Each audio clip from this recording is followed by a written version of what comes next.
Queridos amigos que nos acompanham em todas as redes sociais do Lance Prudentópolis, hoje para vocês nós temos um videocast especial, uma presença ilustre, recebendo hoje Dom Meron Mazur, ele é responsável pela Igreja Greco-Católica aqui em Prudentópolis. Queria começar com uma pergunta que estava na minha cabeça desde o começo, quando eu descobri que o senhor é bispo de uma eparquia, não é? A maioria das pessoas aqui no Brasil está acostumado com a nomenclatura católica ocidental. O que seria uma eparquia do ponto de vista oriental? A eparquia no rito oriental significa o mesmo que uma diocese no rito latino. Uma palavra provém do latim e outra provém do grego, a eparquia. Mas seria equivalente a uma diocese. Falando em palavras simples, seria uma porção de povo organizada dentro da Igreja Católica, dirigida por um bispo. E nós aqui no Brasil temos duas, a Arquieparquia de Curitiba e a eparquia que foi criada em 2014, aqui em Prudentópolis, que tem 12 paróquias e mais de 100 e poucas comunidades espalhadas pelo Paraná. Aqui na região é muito forte a descendência ucraniana.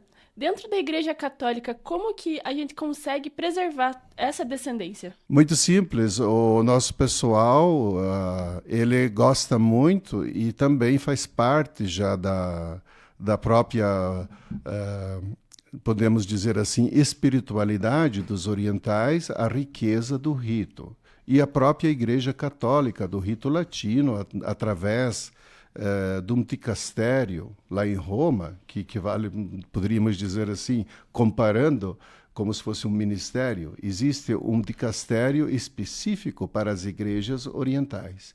E eles insistem para preservar, conservar o rito, a tradição, a liturgia, a espiritualidade oriental. Por isso, o esforço é muito grande, a formação, e também está dentro do próprio povo a espiritualidade.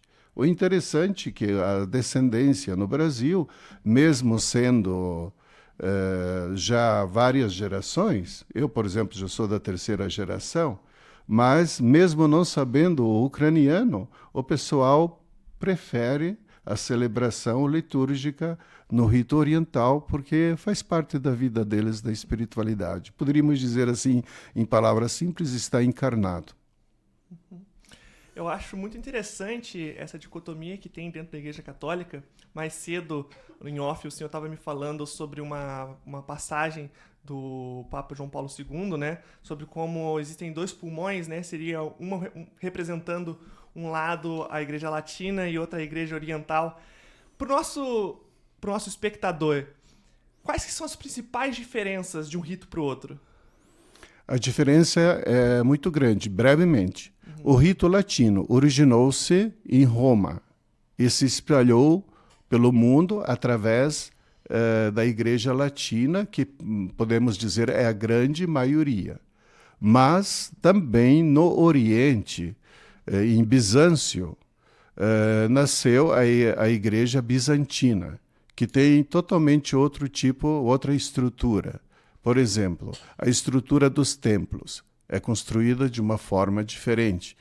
A estrutura litúrgica, a celebração litúrgica. Por exemplo, a nossa, no rito latino, chamam missa. A nossa se chama Divina Liturgia. E sempre é a mesma, a não ser que troca algumas partes específicas do dia da semana, do dia de domingo, como também no dia santos de mártires ou até, podemos dizer assim, festas litúrgicas do ano litúrgico que acontece durante o ano.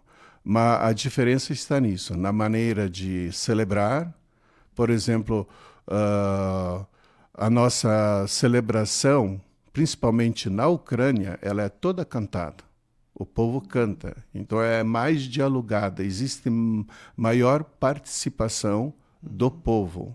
E depois existe muito uso do incenso, ícones. Nós não usamos pouco as imagens, usamos mais ícones, que seriam tipo quadro. Embora no Brasil teve grande influência do rito latino, mas sempre no rito bizantino se preza muito o uso dos ícones. Se vocês visitarem a igreja de São Josafá, vocês vão ver que tem uma parede que separa o altar da nave da igreja. E essa parede é feita de ícones, que são festas litúrgicas do ano, são os apóstolos, e isso se chama de iconostase, que significa composto de ícones de santos. Dizem que antigamente usavam como pedagogia, quando o povo não sabia ler, eles vinham e contemplavam esses ícones e conheciam assim a história da salvação. Junto com os imigrantes, veio muita fé. E essa fé a gente consegue ver hoje em dia ainda nas pessoas, principalmente nos descendentes. É uma fé muito, que nem o senhor já citou, ela já vem encarnada nos ucranianos. O senhor consegue observar até hoje essa fé? Sim, se observa muito e consideram como grande riqueza. E podemos dizer assim, até de modo geral, até mesmo a juventude. Agora eu estive em Campo Mourão, eu cheguei sábado, e os jovens de uma cidade a 100 quilômetros de Campo Mourão, eles souberam que o bispo estava lá, eles fizeram a peregrinação do Ano da Esperança até a paróquia, para justamente participar junto com o bispo da celebração, como também receber a indulgência que é concedida neste ano jubilar. Então, eu vejo assim, muitos jovens, crianças, os adultos, todos valorizam muito a religiosidade. Tanto é que, em 2014, foi criada mais uma eparquia, quer dizer que a igreja não diminuiu, mas sim se conservou e se mantém. Com essa nova fundação dessa eparquia em 2014, agora já são 11 anos, né? Muitas coisas já foram alcançadas, mas eu gostaria de saber do futuro. Quais são os planos para a eparquia nos próximos anos? Qual é o futuro? Nós estamos trabalhando para organizar melhor a eparquia, porque eu diria assim que ela está nos primeiros passos. Nós estamos organizando mais a estrutura, ter um local, uma sede, que nós chamamos de cúria, onde existem lá os escritórios, onde o bispo atende o povo, os padres, onde existe escritório do tribunal eclesiástico, onde existem escritórios do bispo auxiliar, onde existe também a parte burocrática da eparquia, como a contabilidade e outras questões administrativas, porque isso é necessário. Também pensamos futuramente em pedir mais um bispo auxiliar, que se faz necessário, que geograficamente a eparquia é extensa, é grande, e como também para poder assistir melhor pastoralmente o povo. Nós, para o futuro, olhamos muito através da catequese. Todo ano, nós, em janeiro, realizamos um curso de catequese, formação de catequistas leigas, que se dedicam no trabalho, na formação. Isso é muito importante e também, podemos dizer, é um futuro promissor da eparquia. Como também nós temos muitos movimentos, e, por exemplo, neste ano, nós estamos visitando todas as paróquias. E, através dos movimentos, no ano jubilar, nós queremos que o povo seja aqueles peregrinos da esperança, como de saudosa memória, o Papa Francisco disse, né, usando o texto do apóstolo Paulo, que a esperança não nos decepciona. Precisamos levar a esperança para o povo, principalmente no momento atual, quando nós vemos o mundo, até mesmo a nossa nação, muito polarizada. E há necessidade de estar perto de Deus e buscar o bem comum para todos. Dando um pouco o nosso foco, hoje em dia a gente vê a Ucrânia sofrendo tanto e eu queria saber, o senhor tem observado entre os ucranianos daqui, os descendentes, algum impacto de tudo que acontece lá, tanto com as notícias, se tem algum tipo de refugiado por aqui ainda, se não estão mais aqui. Como que está funcionando essa dinâmica aqui em Prudentópolis e na região? Bom, toda guerra, dizia o Papa Francisco, é uma irracionalidade do ser humano. Principalmente no mundo atual, fazer guerra é inconcebível. E a guerra da Ucrânia trouxe um impacto no mundo inteiro. Embora o mundo lê que a guerra começou há 3 anos atrás, mas nós sabemos muito bem que a guerra começou em 2014, faz muito tempo. E o pior que aconteceu, que teve um tratado, quando a Ucrânia se separou da Rússia, para devolver o arsenal atômico, teve um acordo, não somente entre os 2 países, teve outros países, que eles devolveriam o armamento se a Ucrânia fosse intacta, ninguém invadisse. Infelizmente, a Rússia não cumpriu. Primeiramente, eles invadiram Crimeia, depois aquela região de Donetsk. Inclusive, nós temos uma eparquia lá na Ucrânia que foi sufocada pelos rebeldes. O bispo teve que sair. Em Kharkiv, a catedral está sendo bombardeada diariamente. Disse assim o bispo, que eu encontrei com ele em junho, em Roma, ele disse que ele mora numa casa que nem janela não tem, por causa dos mísseis e dos drones que chegam ali. Aqui no Brasil, no início, teve um impacto muito forte, seja da parte da mídia, o povo se mobilizou e assim por diante. E teve assim uma prontidão de querer acolher. A igreja, através da Caritas e através dos bispos do Paraná, nós estendemos uma campanha a nível da Caritas nacional, e passamos diretamente por Caritas lá da Ucrânia o auxílio para eles.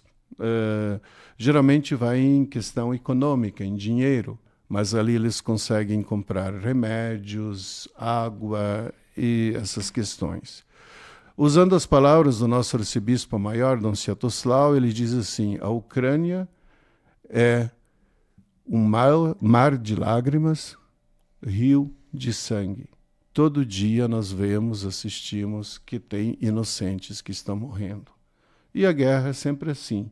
Embora diz que eles atingem os centros militares, mas nós sabemos muito bem que foram muitos hospitais, igrejas e tantas residências de pessoas. Nós sabemos também que muitas crianças foram deportadas. Eu estive agora na Itália, eu celebrei num domingo, a igreja estava cheia de ucranianos refugiados. Tanto é que o Papa Francisco nomeou um exarca ucraniano em Roma para os ucranianos, porque deu para formar, organizar também uma praticamente diocese a nível da Itália. Então, o povo se espalhou. Eles procuram mais a Europa por questões à distância e também por questões econômicas. Para o Brasil é longe. E também a cultura é totalmente diferente, né?